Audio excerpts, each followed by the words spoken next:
Article 280 ಪ್ರಕಾರ ಹಣಕಾಸಿನ ಆಯೋಗ 5 ವರ್ಷಕ್ಕೆ ಒಂದ್ಸರಿ ಆಗುತ್ತೆ. ರಾಜ್ಯ ಮತ್ತು ಕೇಂದ್ರ ಸರ್ಕಾರಗಳಿಗೆ ಈ ದೇಶದಲ್ಲಿ ತೆರಿಗೆ ಆಯ್ತದಲ್ಲ, ತೆರಿಗೆ ಅದನ್ನು ಯಾವ ಪ್ರಮಾಣದಲ್ಲಿ ಹಂಚ್ಕೋಬೇಕು ಅಂತೇಳಿ ಶಿಫಾರಸು ಮಾಡ್ತಾರೆ.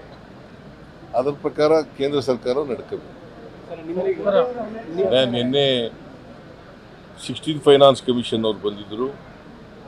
ಅವ್ರಿಗೆ ನಾನು, ನಮ್ಮ ಎಲ್ಲ ಮಂತ್ರಿಗಳು, ಅರವಿಂದ ಪನಗೇರಿಯ ಅವರೆಲ್ಲರ ಜೊತೆಲೂ ಕೂಡ ಮಾತಾಡಿದ್ದೀವಿ, ಚರ್ಚೆ ಮಾಡಿದ್ದೀವಿ, ಮೆಮೊರಾಂಡಮ್ ಕೊಟ್ಟಿದ್ದೀವಿ, ನಮ್ಮ ನಿಲುವೇನು ಅಂತಕ್ಕಂಥದ್ದು ಕೂಡ ಹೇಳಿದ್ದೀವಿ. ಯಾಕಂದರೆ ನಾವು ಪ್ರತಿಭಟನೆ ಮಾಡಿದ್ದು ಡೆಲ್ಲಿಗೆ ಹೋಗಿ 15ನೇ ಹಣಕಾಸಿನಲ್ಲಿ ಅನ್ಯಾಯ ಆಗಿದೆ.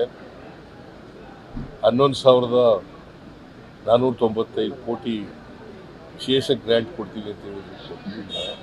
ಶಿಫಾರಸು ಮಾಡಿದ್ದು 15ನೇ ಹಣಕಾಸು, ಅದು ಕೊಟ್ಟಿಲ್ಲ. ಮತ್ತು ನಮಗೆ 3.647 ಕಡಿಮೆ ಆಗಿಬಿಟ್ಟಿದೆ. ಸುಮಾರು 1.66% ನಮಗೆ ರಾಜ್ಯಕ್ಕೆ ಬರಬೇಕಾಗಿದ್ದಂತೂ ಬರಲಿಲ್ಲ. ಅದರಿಂದ ಒಟ್ಟಾರೆಯಾಗಿ ನಮಗೆ ಸುಮಾರು 80,000 ಕೋಟಿ ರೂಪಾಯಿ 5 ವರ್ಷದಲ್ಲಿ ನಷ್ಟ ಆಗಿದೆ 15ನೇ ಹಣಕಾಸಿನ ಆಯೋಗ. ಅದನ್ನು ಸರಿಪಡಿಸಿ ಅಂತೇಳಿ ನಾವೆಲ್ಲ 16ನೇ ಹಣಕಾಸಿನ ಆಯೋಗದ ಚೇರ್ಮನ್ಗೆ ಮತ್ತು ಸದಸ್ಯರಿಗೆ ಮನವಿಯನ್ನು ಮಾಡಿದ್ವಿ.